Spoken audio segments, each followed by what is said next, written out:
It's striking when you pause to consider it.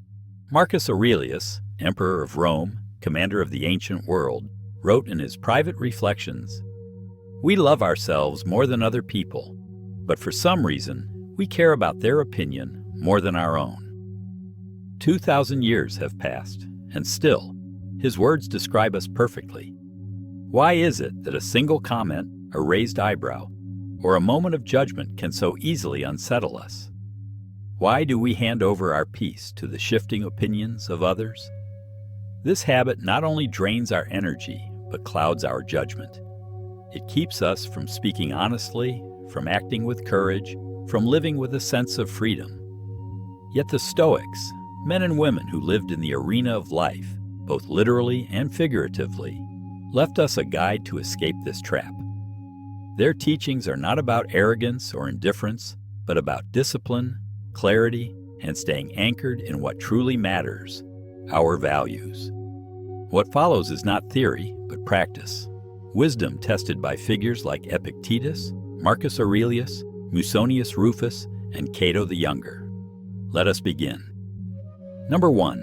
Challenge conventions. Few embodied this more vividly than Diogenes the Cynic.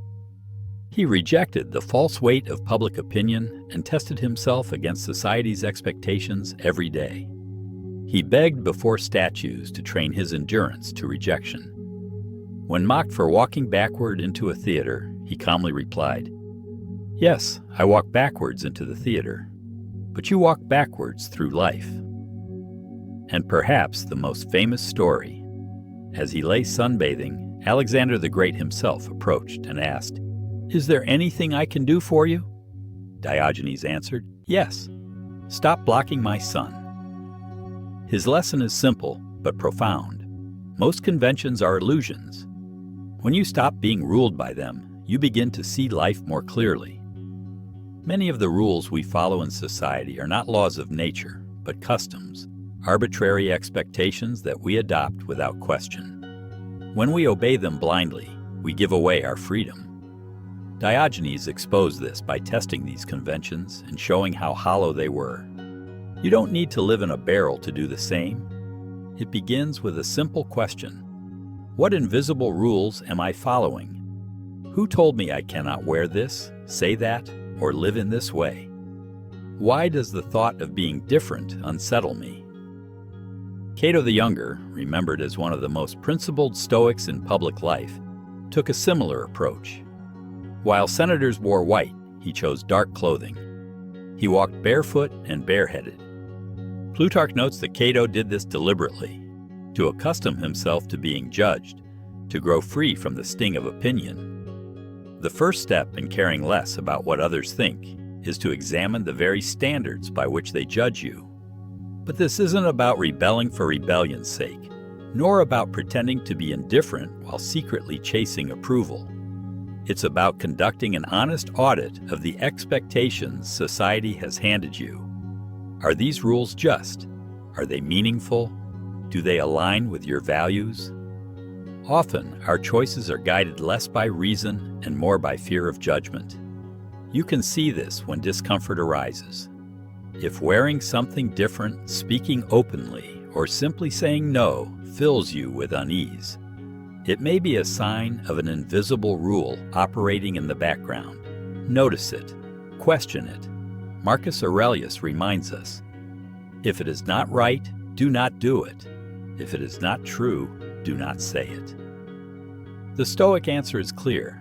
If something is right and true, do it, regardless of how unpopular it may be. Like Diogenes and Cato, the goal is not rebellion, but freedom, the freedom to live by principle rather than by fashion, to measure yourself by truth rather than applause. Real strength is not found in resisting others, but in quietly living what you know to be right, even when it runs against the crowd. Real freedom is the ability to face judgment and continue anyway, steady, anchored in your purpose. You build this strength not through dramatic gestures, but through small, consistent acts that go against social pressure. Whether it's voicing an unpopular truth or making a lifestyle choice that feels authentic but unconventional, Each act strengthens your inner fortress. With practice, you become less fragile, less reactive, and more self-possessed. And in that quiet sovereignty, you find a kind of unshakable peace. Number 2, nobody is thinking about you. Zeno, the founder of Stoicism, once struggled deeply with the fear of embarrassment. His teacher Crates decided to help him. He handed Zeno a pot of lentil soup and told him to carry it through a crowded marketplace. Then, without warning, Crates struck the pot, spilling the soup all over Zeno's clothes. Zeno froze with shame. Crates simply smiled and said, "Look around. No one cares." And it was true. The crowd kept moving. Everyone had their own concerns, their own burdens. This is a liberating truth. We are not the center of the universe. People are not watching us nearly as closely as we imagine. Most are absorbed in their own inner world, their worries, their ambitions, their fears. As Marcus Aurelius observed, most of what occupies us is transient, quickly forgotten. Think of all the people who once praised you, who now are dust and ashes. Think of all the people you wanted so badly to impress. Who are they now? Even emperors were judged, and even their judges are now forgotten. The monuments of the past fade, names carved in stone slowly weather away. When you see this clearly, it becomes almost tragic to let fleeting, often unqualified opinions dictate the course of your life. The spotlight you fear is an illusion. The crowd is looking elsewhere. And in that realization, you are free. The opinions we fear, often from people whose names we may never know, take up space in our minds. They pull us off course, clouding our intentions with imagined judgment. Think for a moment. How many times have you held back your words, restrained your creativity, or silenced your instincts because you imagined someone might laugh, dismiss, or disapprove? And now, how many of those people can you even name? Do their opinions still matter? The judgments you feared were temporary. The cost of your hesitation was lasting. We often picture ourselves under a spotlight, exposed and examined. But what feels like a spotlight is really just a flickering beam, shifting constantly between distractions. You were never the focus. At best, you are a passing detail in someone else's crowded mind. If you pause and look closely, you'll see that very few are truly watching. Their glances are brief. Their thoughts are elsewhere. Most people are absorbed in their own anxieties, rehearsing their own past conversations, nursing their own wounds. Their inner noise drowns out almost everything outside themselves. You are not a performer on their stage. You are not a character in their story. You are a human being, free to grow, to falter, to begin again, without needing the approval of an audience that barely exists. Every moment spent hesitating out of fear is a moment lost to imaginary critics who live more vividly in your mind than in reality. Consider how much creativity has been silenced, how many dreams deferred, simply because of a few seconds of imagined disapproval. Side glances, whispers, or laughter that fade almost as quickly as they appear. Those fears are shadows, not truths, projections, not reality. So ask yourself, what would I do if no one were watching? How would I speak? How would I act? How would I move through the world? That answer, that unfiltered essence, is your truth. And the deeper reality is this: very few are watching. The world is barely paying attention. People scroll, skim, forget, misinterpret. The weight you feel is not theirs. It is your own. And once you set it down, you are free. People move on. Even those who criticize you today will forget their words tomorrow. What feels sharp in the moment fades quickly, like footprints in sand erased by the tide.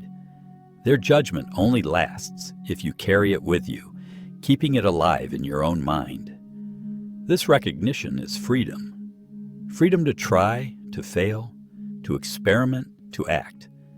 To let your story unfold in honest strokes instead of polished performances. To let your words carry sincerity rather than ornament. to let your ambition expand instead of contract, to let your courage grow roots strong enough to hold you steady, even when opinion swirls around you. You are not on trial. You are living.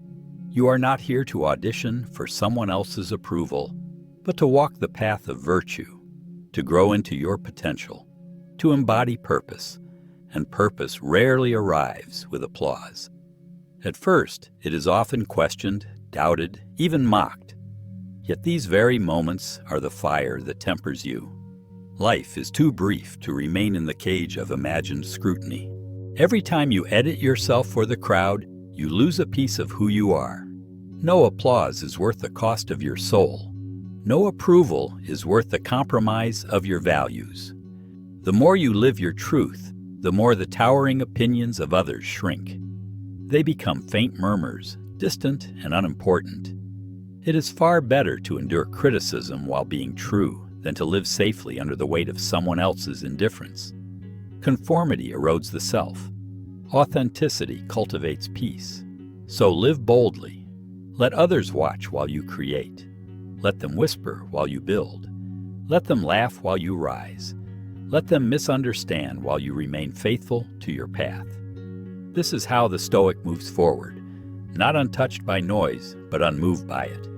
With purpose, with clarity, with quiet strength. Let your life be a quiet resistance against conformity and fear. Let your story testify to the freedom found not in being liked, but in being true. That is your strength. That is your freedom. That is your way, and it is yours alone to walk. Number 3, embrace what makes you unique. In an age when Rome prized conformity, Agrippinus stood apart. He declined invitations to Nero's feast, refused to flatter the emperor, and turned away from luxury. When asked why he would risk standing out, he replied, "I am the red thread in the tunic." It is a striking image. Each of us is a thread in the fabric of life, woven with a color and texture that no other carries. Our existence is singular, shaped by a one-time blend of heritage, struggle, and spirit. We are not copies. We are not repetitions. We are once in history beings. Yet how often do we dull our colors just to blend in? We lower our voices, soften our edges, cover our vibrancy, all in pursuit of acceptance. We shrink, fearing that difference makes us unworthy. But Stoicism reminds us, we are not meant to erase our individuality, but to refine and express it through virtue. True excellence is not conformity, but authenticity rooted in character. Individuality without virtue is only eccentricity, but individuality guided by wisdom, justice, courage, and temperance becomes a light that strengthens others. It gives them permission to be themselves as well. If your nature is quiet, then be quietly powerful, a steady flame that shines without needing wind. If your nature is bold, then live boldly, not as a performance, but as an offering. Authenticity is not rebellion. It is a return to the truth of who you are. It is a homecoming to the truth of who you were always meant to be. When we mute ourselves to meet expectations, we trade depth for decoration. We exchange substance for surface. What matters is not difference for its own sake, but whether our uniqueness is rooted in principle, whether it reflects virtue, not vanity, whether we walk our own path because it is right, not because it is loud. This often means choosing discomfort over dissonance, remaining true to yourself even when the world does not understand. True courage is not always dramatic. More often, it is quiet, steady, and unshaken. It is choosing alignment over applause. Seneca reminds us, it is the power of the mind to be unconquerable. In those words lies a shield for anyone burdened by judgment or the pressure to conform. What makes you different may, in fact, be your greatest strength. It is not something to be hidden, apologized for, or reshaped for approval. It is the lever through which your destiny turns, the distinct edge that nourishes a world too often dulled by sameness. Your difference may be the very signature of your calling. a whisper from the universe. You were not made to follow, but to forge. To silence that voice is to abandon the essence of who you are. You do not need to be like anyone else to live well. The Stoics did not teach imitation. They taught integrity. And integrity means aligning with your true nature, even if it means walking alone. You need only to be yourself, with clarity, with courage, and with the discipline to remain steady when others do not see you fully. This requires strength. It requires stillness. It requires returning again and again to your center no matter who misunderstands you. Your task is not to mirror the crowd, but to become a mirror, showing others what courage looks like in its most personal form. A life lived with virtue and authenticity becomes a quiet beacon, giving others permission to do the same. So stand tall in your red thread. It was never meant to blend in, never meant to be invisible. It was meant to lead the eye, to guide the soul, to remind the world that authenticity is strength, and that living truthfully, even at the cost of comfort or approval, is among the most stoic acts of all. It is not indifference, it is commitment. It is not rebellion, it is resolution, and it is yours to practice daily, in silence, in struggle, and in strength. Number 4, don't let others hold you back. Florence Nightingale once heard a voice ask her, "Will you let what other people think hold you back from my service?" For years she did. Her family disapproved of her aspirations. Nursing was not considered fitting for a woman of her class. Yet eventually she broke with convention. She accepted the cost of disapproval. She followed her calling, and in doing so, she changed the world. So ask yourself, what chains are holding you back? Whose approval do you fear losing? Seneca reminds us, it is not that we have a short time to live, but that we waste much of it. Don't waste your life trying to appease those who do not understand your mission. Their misunderstanding of your vision is not your failure. It is only a reflection of their limits. Some people are not meant to see what you see. Their sight is blurred by fear, comfort, convention, or envy. That is their burden, not yours. Your task is not to persuade the uninterested or prove yourself to the doubtful. Your task is to remain faithful to the spark within you, to honor it with your energy, your time, and your integrity. Every moment spent explaining yourself to those determined not to understand is time stolen from your calling. Every argument with shadows drains the light you could bring to life. You were not born to fulfill their checklist. You were born to fulfill your potential. That potential does not need permission. It needs devotion, not approval, but attention, a relentless return to purpose. The Stoics called this eupatheia, the calm, rational joy of living in harmony with your nature, not someone else's definition of success, not borrowed dreams, not the standards of your peers, but your nature, your unique blend of character, conscience, and calling that belongs to you alone. Eupatheia is not about elation or applause. It is the steady light within, the quiet clarity that comes when your life is in alignment. It is a joy that does not depend on outcomes or opinions, but rests securely in truth. A peace not born of validation, but of integrity. Integrity is the harmony of values, actions, and identity. It is the rare strength of meeting your own gaze in the mirror without flinching. It is the calm breath at day's end, knowing you acted not to impress, but to live in accordance with what is real. But such joy cannot be found while tethered to the shifting expectations of others.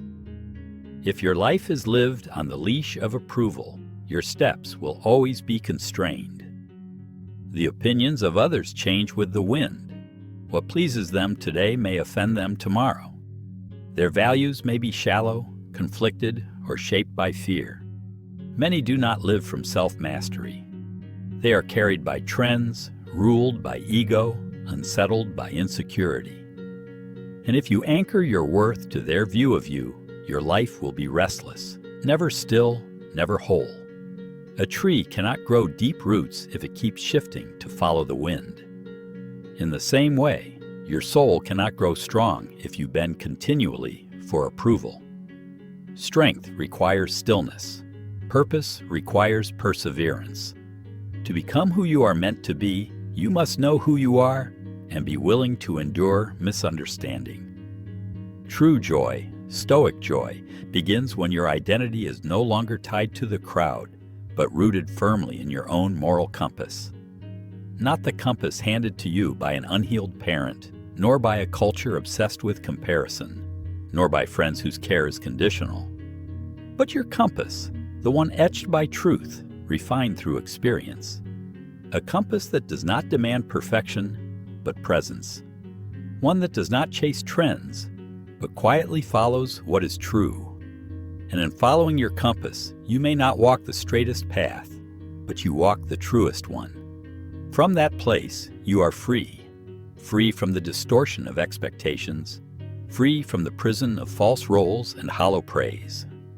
From that place, you can serve as only you were meant to, authentically, quietly, and with courage.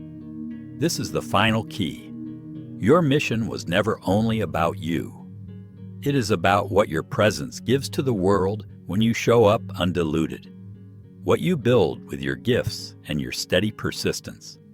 What you mend in others by first mending yourself. What you dare to attempt that others may not even voice aloud. When you release the need to be understood, you create space for something greater, to be useful, to be whole, to be at peace. You no longer perform for the spotlight. You become the light. You stop searching for clarity in the eyes of others and begin shaping it within. The path of self-trust is rarely crowded, but it is always worth it. For in walking it long enough, you discover you never needed the crowd at all. You only needed the courage to begin, and the wisdom to see that alignment with purpose is never true solitude. Number 5. Focus on what you control. Epictetus began his discourses with a simple division. Some things are up to us, and some are not. Our thoughts, our choices, our beliefs, these are ours. The opinions of others, how they respond to us, whether they understand us, these are not. When we tie our happiness to likes, applause, or approval, we hand our peace to strangers. Our balance rises and falls with their turbulence. Algorithms begin to dictate our worth. Numbers define our contribution. Whispers of praise or criticism steer our direction. Marcus Aurelius put it plainly. Ambition means tying your well-being to what others say or do. Sanity means tying it to your own actions. The sane, the Stoic, grounds their identity in what is fully theirs, their intent, their effort, their habits. They do not cling to praise like a raft in rough waters. Instead, they build a foundation inward where no storm can reach. A wise person anchors worth in effort, not recognition. Like a soldier who trains for the battle, not the crowd. Like a writer who refines their words for truth, not applause. Like an artist who paints for meaning, not markets. They create because it is in their nature, not because the world demands it. Their satisfaction lies in the process itself, in the steady craft of doing something well, in the rhythm of discipline, even and especially when no one is watching. They take joy, not in recognition, but in consistency. They find value in excellence that is unseen, carried quietly within like a steady flame. It is not measured by how many witness it, but by how fully it is executed. Success is not in numbers, but in the honesty of effort. They do not ask, was it well received? They ask, was it well done? Was it right? Was it necessary? Their self-worth is built from within, resilient and steady, not reactive to the applause or disapproval of others. Peace comes from effort, not permission, and it is not passive. It is quiet, firm, and enduring. This is what the Stoics meant by the autonomy of the soul. Not indifference to opinion, but freedom from dependence on it. You are not strong because others do not speak. You are free because you no longer need their voice to define you. Let this be your model. Build confidence on solid ground, the structure of your own effort, intention, and alignment with what is right. Let your values carry more weight than approval. Let integrity outlast applause. Let the meaning of your actions endure beyond how they are received. Do your part. Release the rest. Let others gossip. Let them misinterpret. That is their burden, not yours. Let them underestimate you while you quietly fulfill your purpose. Let their noise fade while your truth remains steady. Your task is simple. Show up, give your best, and keep your soul intact. That is enough. That is everything. You are not responsible for how your truth is received, only that it is delivered with honesty and care. You are not required to be understood by all, only to remain faithful to the mission within you. In a world full of noise, consistency and integrity becomes a signal. In a world obsessed with image, quiet virtue is revolutionary. This is the respect that cannot be taken away because it is cultivated from within. Not a performance, not a projection, but a deep, unshakable knowing. It is not borrowed from public praise. It is not granted through flattery. It does not depend on timing or trends. True strength is built slowly, quietly, in the early mornings when no one is watching, in the moments when doing the right thing costs more than comfort allows, in the silent choices that shape character day by day, stoically. Not for applause, but for alignment. Not to impress, but to embody. Not to rise above others, but to rise within yourself. That is the real reward. Living well, living rightly, and knowing it is its own quiet triumph. Number 6. Take a closer look. When someone criticizes you, pause and ask, who is this person? What are their values? Would I trade places with them? Do I respect how they live, how they treat others, how they handle adversity? Would I seek their counsel in a crisis? Would I want their mindset? Marcus Aurelius advised, when someone does you wrong, ask, what kind of person is this? Not with contempt, but with curiosity and clarity. Examine the source. Does their life reflect wisdom, self-mastery, virtue, or is it shadowed by ego, fear, or insecurity? Too often we absorb criticism blindly, treating every word as truth, every glance as judgment. But if you wouldn't trust someone with your finances, your health, or your safety, why let them dictate your self-image? Not all feedback is forged in wisdom. Some comes from envy, projection, or confusion. The weight you give another's voice should be earned, not automatic. It should arise from respect, not reflex. A lion does not lose sleep over the opinions of sheep, and a wise Stoic does not surrender identity to someone they do not admire. This is not indifference. It is intelligent discernment. A clear sense of self depends on careful boundaries, not only of time and energy, but of influence. Your inner citadel, your peace, focus, and vision must be protected. Let no one walk in with muddy feet, lest you spend your energy cleaning up their mess instead of building your purpose. Discernment is not cruelty, it is clarity. It draws the line between openness and being overwhelmed. This is not arrogance. It is self-respect, cultivated through reflection and guarded by wisdom. It is the quiet strength to say, not every voice deserves an audience in my mind. Your mind is sacred ground, not a public forum. You are its gatekeeper, not its servant. Some opinions are subtle snares disguised as guidance. Others are rooted in fear, envy, or the desire to control. Many are simply noise, loud but empty. Learn whose voice is worth listening to and why. Observe their life, their discipline, their compassion, their courage. Do they embody the values you aim to cultivate? Have they built something enduring from hardship? Do they speak from wounds or from wisdom? If the answer offers nothing of value, move on without resentment. Step over it as you would a rock in your path. Let wisdom in. Let noise out. Let criticism from the wise refine you, sharpen you like a blade. Let judgment from the unwise pass through like wind through trees, moving leaves but never shaking roots.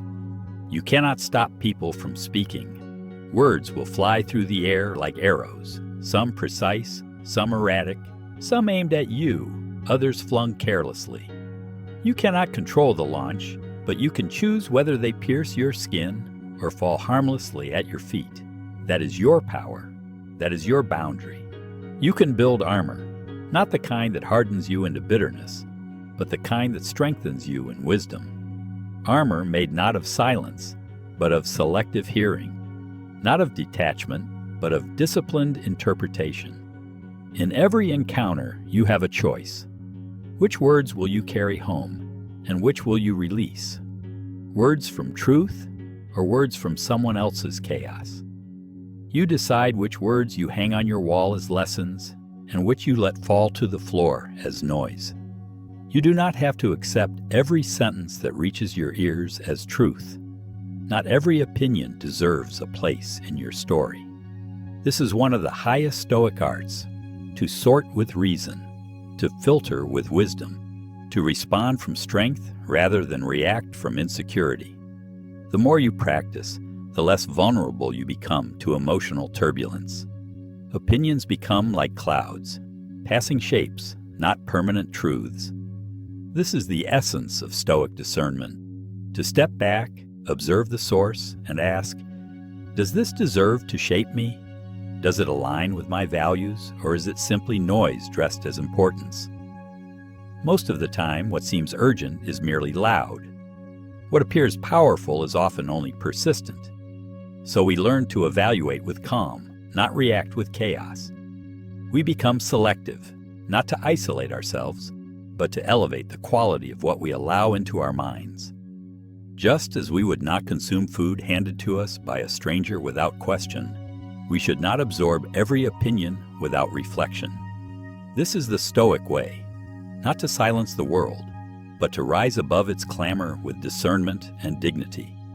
The goal is not deafness, but depth, not muting every voice, but listening with purpose. Freedom is not found in withdrawing from the noise. It is found in no longer needing it to define you. You owe no one access to your inner life. You are the gatekeeper. You determine what stays and what passes through. This is mastery over your internal climate, regardless of the storms outside. In that mastery, you become both calm and courageous. You hear the roar and do not flinch. You feel the pull and remain unmoved. You remember who you are, even as the crowd forgets itself. It is remembering that you alone hold the doors to your inner life. You decide who enters. This is your sacred responsibility and your greatest source of peace. The world may knock, shout, plead for entry, but you are not compelled to open the door. You are not a prisoner of opinion. You are not a servant of popularity. You are the steward of your soul. This is your shield, forged in reason, tempered by virtue, carried with quiet strength. It protects without isolating. It defends without retaliating. It allows you to move through noise, confusion, and contradiction without losing yourself. It is invisible armor that lets you breathe deeply in chaos and act deliberately amid disorder. This is not just freedom. It is victory. It is sovereignty. It is the reward of living by principle, not performance. Number 7, zoom out. In Meditations, Marcus repeatedly zooms out. He visualizes Earth from above. He sees the brevity of human life, the insignificance of fame, the futility of worrying about legacy. Alexander the Great and his mule driver are brought to the same place by death. He writes, "This cosmic perspective diminishes the sting of judgment. In 100 years, will it matter what your critics said? In 10? Pulling back the camera softens the intensity of the moment. Your embarrassment is a drop in a cosmic ocean, an infinite decimal, fleeting and quickly forgotten. So too is your fear of being misunderstood. Up close, it feels enormous, but from the wider perspective of a lifetime or a century, it is laughably small. What feels humiliating today is likely irrelevant tomorrow, invisible in the grand flow of time. This shift in perspective is one of Stoicism's greatest gifts. When you truly zoom out, the tight grip of the moment loosens. The sting of disapproval, the awkward stumble, the pause that seemed eternal, they blur, dissolve, and lose their edge. What once felt like failure is revealed as a speck in the fabric of time. You begin to see that the people whose opinions once haunted you are as fleeting as their judgments. Their faces fade, their words scatter. Their authority over your sense of self diminishes with distance. Live for the eternal, not for applause. Aim for substance over sparkle. Care for your character, not the curated image, not the filtered persona, but the raw, consistent self you meet in solitude. Applause is fickle. Image is a mirage. But character endures. It remains when no one is watching. It is the foundation that holds even when no spotlight shines. The world may not hand you trophies for integrity, but within, you carry the profound weight and quiet warmth of having lived truly. When you zoom out, opinions that once loomed large shrink into faint silhouettes, ghosts of moments that never truly mattered. They are no longer mountains, but distant clouds drifting across a vast sky. Ephemeral, shifting, insubstantial. They diminish under the long lens of time and perspective. And then it becomes clear. What truly matters was never their judgment, but your response. Not how sharp or loud their voices were, but how still, composed, and anchored you remained. Not what they misunderstood, but what you had the wisdom and courage to understand about yourself. Let perspective be your liberator. Let it dissolve the illusion that any single comment, fleeting moment, or social misstep defines your worth. No stumble is the sum of who you are. You are not the reaction you provoked. You are not the label someone passed on you in passing. You are not a version of yourself frozen in someone else's snapshot. You are a soul navigating the vastness of existence, evolving, expanding, carrying a purpose far greater than any temporary opinion. Rise above the noise, the echo, the static of momentary disapproval. Let the roar of judgment become background hum. Remember how brief every onlooker's attention truly is, how quickly they shift focus, how fast their certainty fades, how swiftly today becomes yesterday, and the spark of gossip turns to ash. With that remembrance, reclaim your power, not in defiance, not in arrogance, but in serene, grounded wisdom. You were never made to live in a box built from borrowed expectations. You are made to walk freely with purpose that stretches beyond applause and outlasts the fleeting gaze. You are made not to shrink to fit others' narratives, but to expand in alignment with your own. That is the freedom of the zoomed-out soul. That is the power of seeing with clarity. Number 8. See people's opinions for what they really are. Marcus called public praise the clapping of tongues. Poetic, yes, but precise. Praise is noise, a passing vibration, a fleeting echo of collective conditioning. It is not nourishment. It is not substance. It is air dressed as meaning. Jerry Seinfeld, a student of Stoic thought in his own way, put it bluntly. Applause is just people smashing their hands together. Mechanical, reflexive, rarely thoughtful. This is not to reject kindness or despise appreciation. It is a caution. Never build your identity upon it. Never confuse applause for alignment or attention for achievement. See things as they truly are. Likes are taps from distracted fingers, fleeting and impulsive. Awards are just metal and wood, shaped by committees. Viral fame is a statistical accident masquerading as validation. These are echoes, not essence. Shadows, not substance. They are byproducts of the work, not proof of its worth. Strip away the illusion. This is the essence of Stoic perception. Marcus urged, remove the legend that encrusts it. Do not be fooled by the myth people build around success or recognition. Do not trust the aura that clings to prestige or the glow cast by popularity. Remove the metaphor, the myth, the marketing. What remains? What is the unpolished truth beneath the praise? This is the Stoic discipline of perception. It is the practice of resisting the temptation to be seduced by symbols. A standing ovation does not confirm the soul of the work. A spotlight does not sanctify the act. A trending post does not indicate truth. The Stoic mind sees through the veneer. It observes the scaffolding of narrative and discards it, seeking only the bedrock beneath. It asks, what was done? Why was it done? Did it serve virtue? When you remove the glitter, cast aside the performance, and peel away the coating of expectation, what remains is raw and unshakably real. Your craft, your purpose, your consistency, your intention, your integrity. That is your foundation, the stone upon which all else must be built.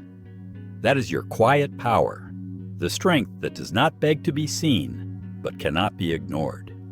It is your anchor in a storm of distraction, a point of clarity when the world bombards you with comparison and noise. That is your compass when novelty tempts you to abandon what matters most, for what only appears valuable. Let that be your guide.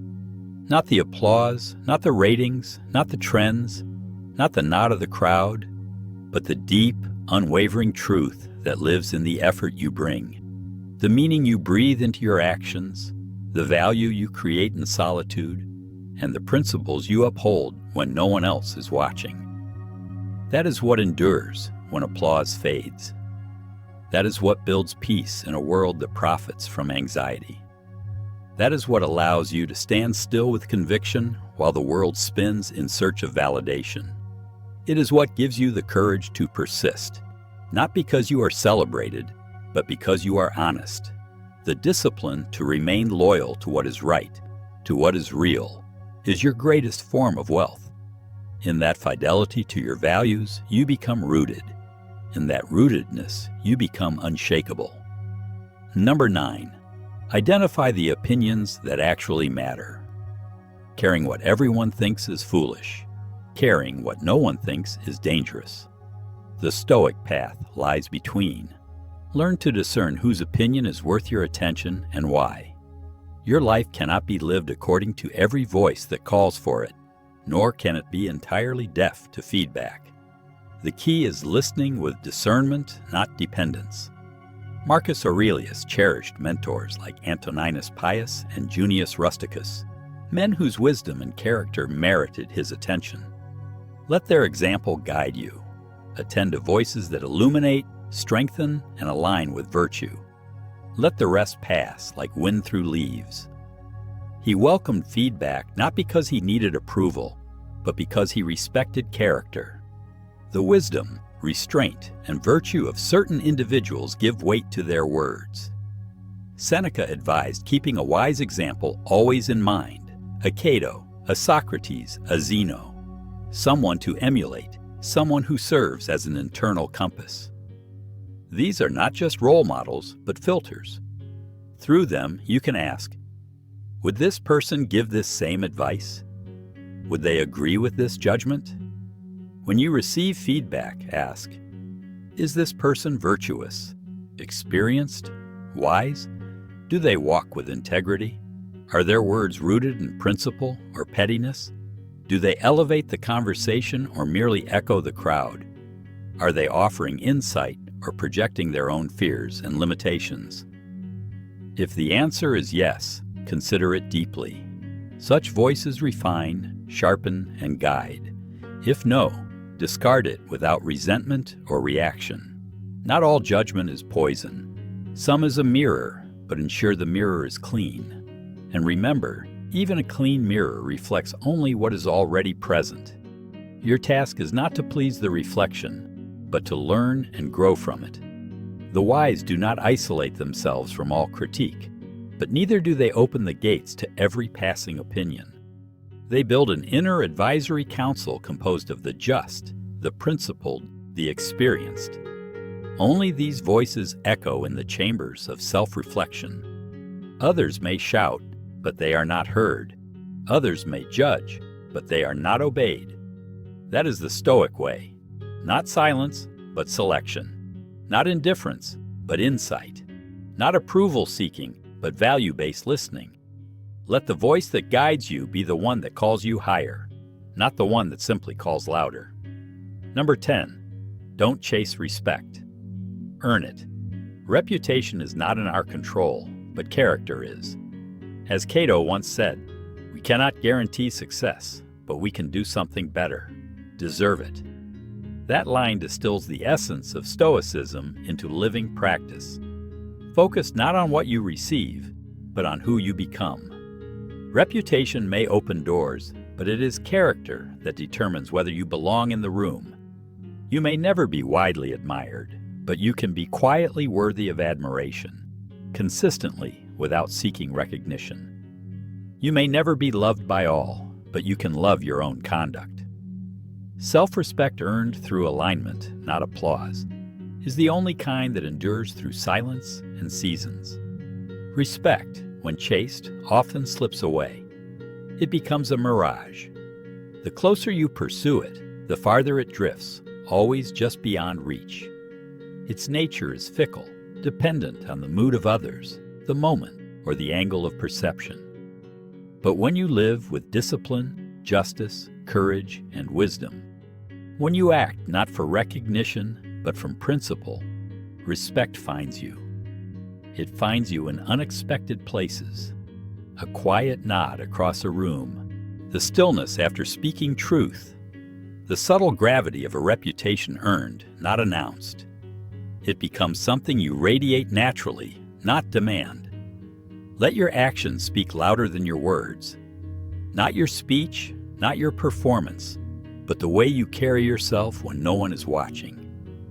Let the texture of your daily life, the hard choices made in silence, and the integrity upheld in discomfort speak volumes. Let the quality of your work, the consistency of your values, and the humility of your walk communicate what words cannot. Earn esteem with the patience of cultivating a garden, but never require it. For if it is required, it is no longer esteem. It becomes a transaction. It is no longer admiration. It is compliance. Stoic worth is not transactional. It is intrinsic. It is the steady voice inside that says, I did what was right. I stayed the course. I remained whole. Build a life that doesn't seek attention, yet cannot be overlooked. Be the one who needs no stage to influence, no spotlight to radiate. Be worthy in silence, for the world is loud, and quiet excellence is rare and unforgettable. Be upright in solitude, because virtue tested in isolation is the most genuine. Be noble in obscurity, for greatness grown in the dark can withstand any glare. Let your virtue shine, even if no eye ever sees it, for that is the Stoic's reward, not the echo of applause, but the quiet resonance of integrity within a soul at peace. Not the roar of the crowd, but the steady satisfaction of a life well lived, a standard upheld, and a conscience unburdened. Number 11, exposure therapy. Donald Robertson, a leading expert on Stoicism and cognitive behavioral therapy, notes that Stoic practices mirror modern psychological techniques, chief among them exposure. Growth comes not from avoiding discomfort, but from approaching it, embracing the awkward, the embarrassing, the uncertain, and emerging stronger. Zeno once carried a broken pot of lentils through a crowded marketplace, an act that filled him with dread. His teacher, Crates, designed this intentionally to expose him to judgment, revealing that humiliation is survivable. Cato, too, would wear dark robes when senators wore white, walk barefoot, spearheaded among the elite. These were not performances for attention. They were deliberate exercises in resilience, designed so that judgment would lose its hold on the soul. Just as the body strengthens under resistance, the soul strengthens under exposure. Deliberately place yourself in situations that cultivate resilience. Speak in public even if your voice shakes. Publish your work even if it's imperfect. Share your beliefs even when they may be misunderstood. Be seen failing. Be seen trying. Be seen learning aloud.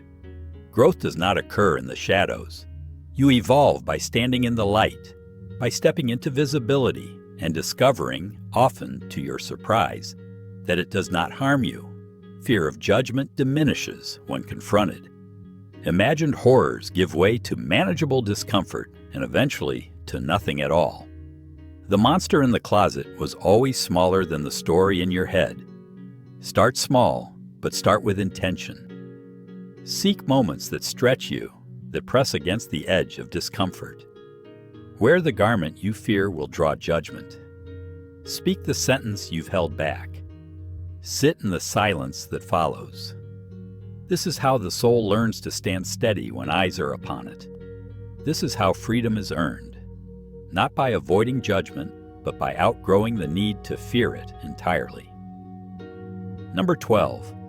Ask yourself, when you notice yourself weighed down by another's opinion, pause. Ask, is this person wise? Do they live with virtue? Would I trade places with them? Is this within my control? Will it matter in 5 years? If the answer is no, release it. The Stoic path is not indifference. It is clarity. It is courage. It is integrity. It is the quiet, unshakable confidence that arises from living according to your own values, not those imposed by others. Stop renting space in your mind to strangers. Free yourself. Walk your path. Earn your own respect. And let that, steadfast and sufficient, be enough.